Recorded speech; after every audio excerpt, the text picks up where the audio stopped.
On January 29th of 2022, you learned at approximately 6 a.m. that John O'Keefe's body was found on Brian Albert's front lawn, correct? Yes. And as of January 29th of 2022, you knew that Brian Albert at that time, of course, was the brother of your fellow Canton police officer, Kevin Albert, correct? Yes. And how long have you known Kevin Albert for? Coming up on 18 years, yes. In addition to being a colleague, would you also consider Kevin Albert to be a friend? Yeah, we've socially hung out after work. And because he is a fellow Canton police officer, you'd expect that he would have your back in a crisis, correct? I hope he would defend me while working. Yes, he's a police officer. You would certainly protect him in a crisis, correct? At work, when we're police officers, yes. Sure. Well, even out of work, if he was in a crisis, you'd probably help, correct? I don't know what you're asking. Well, there is a teamwork that is part and parcel of being a police officer with your fellow officers, correct? Sure. It's a dangerous job. Sure. You need to have each other's back. Sure. You need to depend on your fellow officers, correct? Sure. And it's been said there's a brotherhood among police officers, correct? To a fact.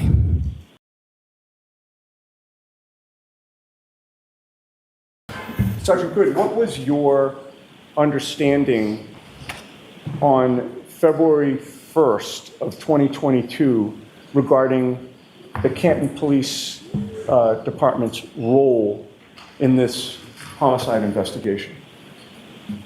I believe at some point on the 29th, we recused ourselves and we weren't part of the investigation. And what was your understanding of the recusal decision in terms of what Canton Police was either allowed to do or not do? Well, he had passed away, so now no matter what, it's state police investigation. It's a homicide. We do not investigate homicides. You've been a Canton police officer for 18 years, correct? Yes. During those 18 years, do you know how many homicide investigations have occurred in Canton? None. None? Homicides? No. That I was involved in? None. That the department was involved in? I can't think off the top of my head, no. So in the 18 years, this is the first homicide that your department's been involved in, to your knowledge? Yes. Are you aware that although the state police have primary jurisdiction, they work hand in hand with local departments, usually, unless there's a conflict of interest? Yes. You're still working dispatch when a call came in that a man was found unresponsive on Brian Albert's front lawn, correct? Yes. And you would agree with me that ultimately when the location was entered into your system, the location was entered as 32 Fairview, correct? No, it was 34. At least we put it out as 34. 34 was the actual address, but 32 is what made it into the police report, sir, did it not? No, my police report says 34 Fairview. What is the location listed in your very police report? On the face sheet, it says 32, but in my narrative is 34. Okay. The face sheet is important, is it not? Yes. People see the face sheet before they get to the narrative, correct? Sure. Is accuracy important? Yes. And the very first thing that's entered with regard to the location is inaccurate, right? I guess so, yes.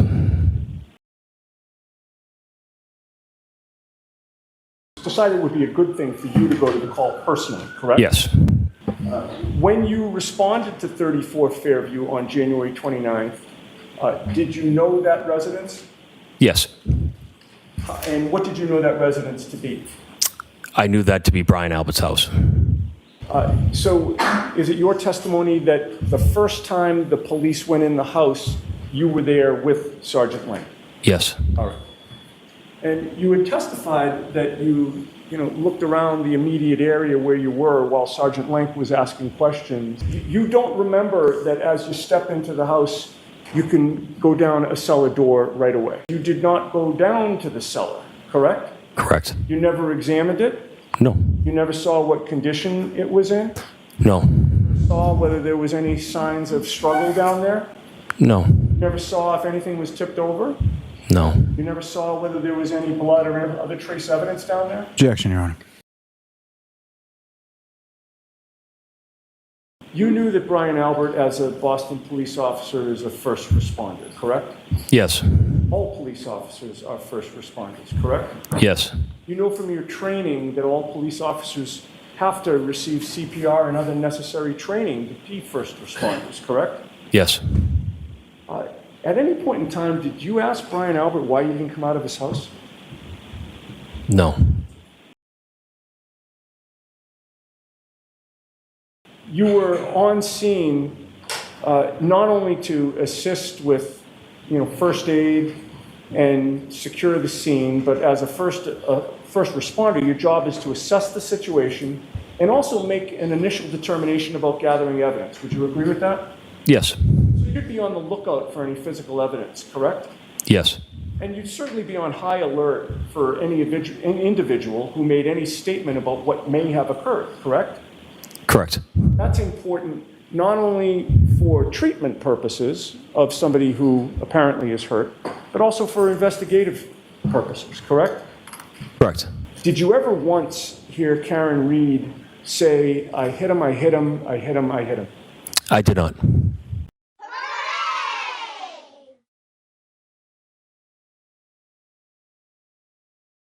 You want to properly secure any physical evidence, right? Correct. In order to assist the investigation, you're prepared to conduct a thorough search for evidence that may shed light on what had happened, correct? Correct. And you did participate in a thorough search in this case, did you not? The best we could in the elements that we were dealing with. Yes. You had previously testified, and I think I'm quoting you, the leaf blower worked great, correct? Yes. You would agree with me that with that leaf blower, your department was able to actually get down to the bare ground, correct? Yes.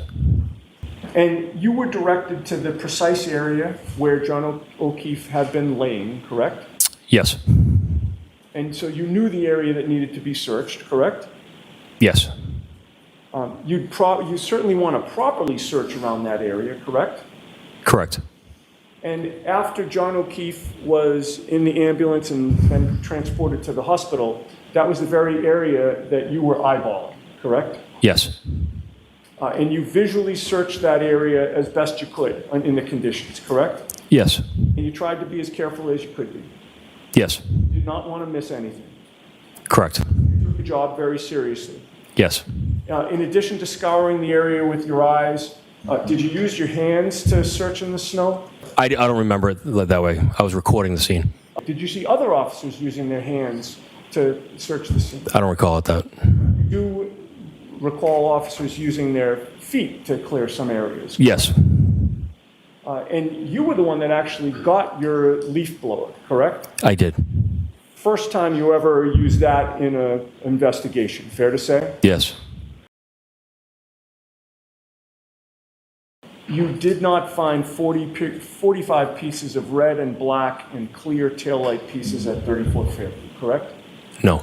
How many pieces of taillight did you find on or around that property? That morning, none.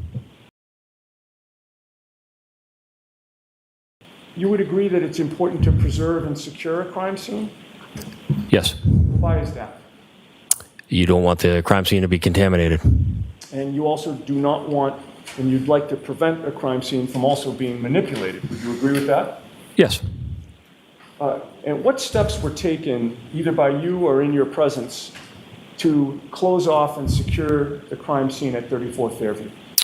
We had crime scene tape up while we were there, and then we also had Officer Mulaney on the road. And when you say you had Officer Mulaney on the road, you mean blocking off the road? Correct. Before you cleared the scene, or I should say when you cleared the scene, did you post an officer to guard the scene so that nobody could get in or out? No. How long was the road closed off for? While we were there, so those 2 hours. All right. And then after the 2 hours, there was nobody guarding the scene. Would you agree? Yes, correct. The road was not closed off. No. That crime scene was open to the public. Correct. those other protocols were followed, correct? Correct. And certainly a tent was not put up either, No. correct? Correct.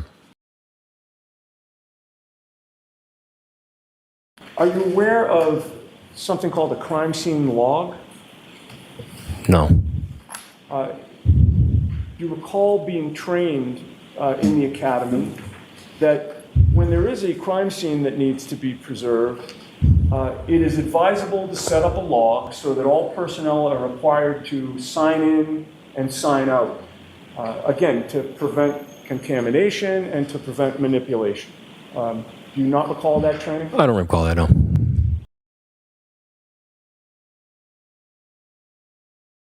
With regard to the fact that it was actively snowing at the time, did you consider putting a tent around the area to prevent and minimize the environmental intrusions like the snow? It would have been useless. Did you utilize any heaters to assist in melting the snow in that area? No.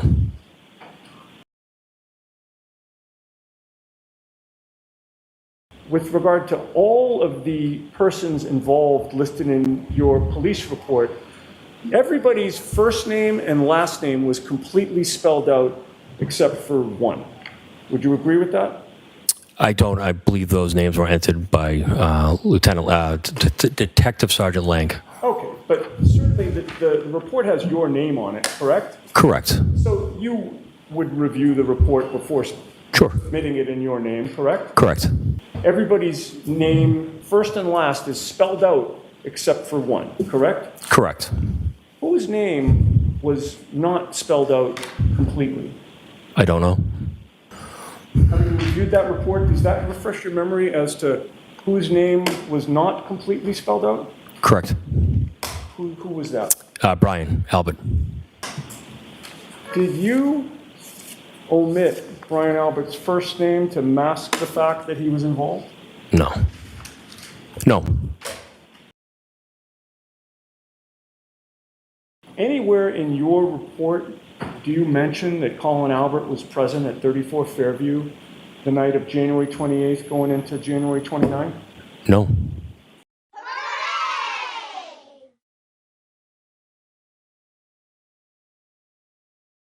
Would you agree with me that this report also lists home addresses for everyone in the persons involved section except for one person?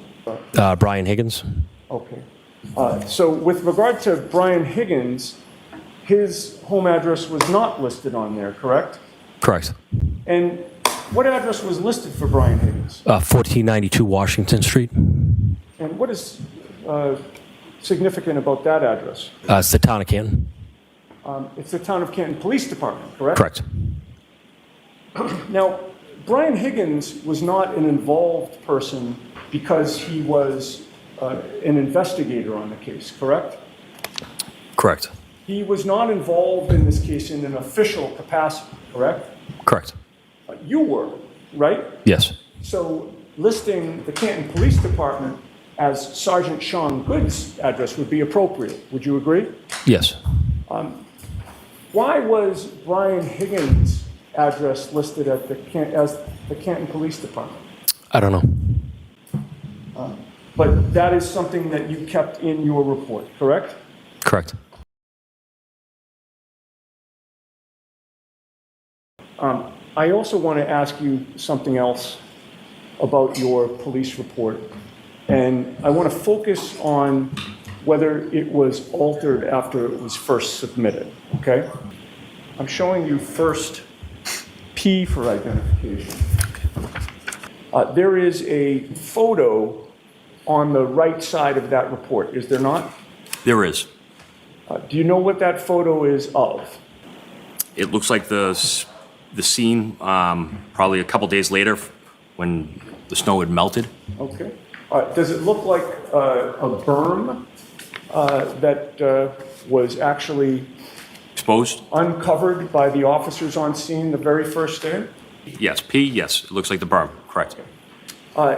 And then with regard to Q for identification, which again is the face sheet with the identical information, Is there a different photo? Yes. What does that photo appear to depict, if you know? It looks like the same area that Mr. O'Keefe possibly was found, I believe. Those two documents, P for identification and Q for identification, those are actually your report, correct? Correct. But can I explain? Mr. Lally will, I'm sure, let you explain. At this point, I'm going to be asking the questions, if you Okay. don't mind. 20A is, you've testified, the photo of the berm that was included in the first version of your police report, which was P for identification, correct? Yes. All right. Let's put up 42, please. That is the photo of the piece of taillight allegedly found at 34 Fairview that you have identified as Exhibit 42, correct? Yes. All right. Now, having seen those photos, each of these reflects your report. It says Reporting Officer Sergeant Sean Goode, correct? Yes. Each of these is page 1 of your report, correct? Yes. You've previously testified that you call that the face sheet of the report, correct? Yes. Each of these has the identical incident number and call number, correct? Yes. The identical date and time reported, correct? Yes. The identical report date and time, correct? Yes. And of course, the identical officer. Yes. Other than the print date of the face sheet of your report, one appears to be in January, one appears to be in October, the major change is the photo that's included on the face sheet, correct? Yes. Can I explain why? So that second photo with the piece of taillight that is included on the first page of your report, that photo is not from January 29th of 2022, correct? You never took a photo of a piece of taillight on January 29th of 2022, correct? Correct. You never saw a piece of taillight at 34 Fairview on January 29th of 2022, correct? Correct. Do you know the specific person from your department who altered the photo on the face sheet of your report? I didn't take the supplemental report, so I don't know. Okay. I don't know who took the photo. This is your report. You're the reporting officer. You are responsible for the content of that report, are you not?